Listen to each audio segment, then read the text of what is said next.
Just days away from her 104th birthday, Wanita Johnson has a busy social calendar. Do you feel lucky today? Oh, I could be. Yeah. 75.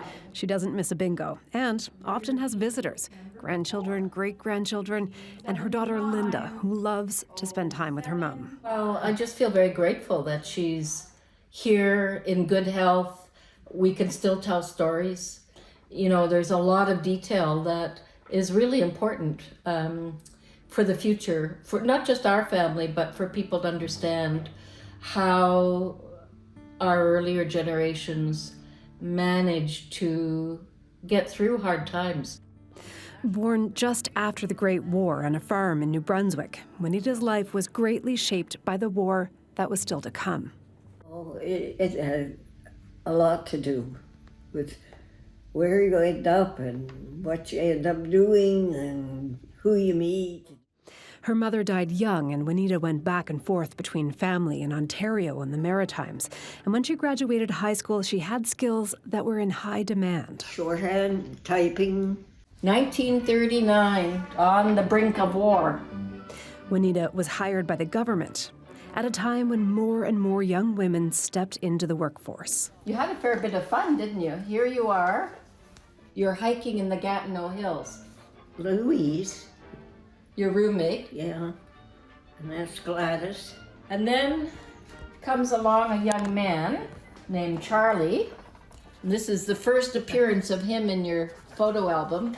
Is it? Yeah. He's looking very dapper. Charlie and Wanita courted, and he was off to war. Everybody was signing up. So here he is. RCCS, the Royal Canadian Something Signals. Meanwhile, in Ottawa, there were dances and picnics and skiing, but it was still wartime. You know, we had to work long hours. Wanita kept up correspondence with Charlie. She still has more than 60 of his letters from overseas. So he went over on D-Day +5. Towards the end, it's obvious that he's really anxious to come home, and you're telling him about all the fun you're having. And he's saying, don't stay out too late at the Standish Hall. When the war ended, Charlie and Wanita were married and had Linda. Like so many women, it meant Wanita had to leave her job. But within a few years, the government came calling again.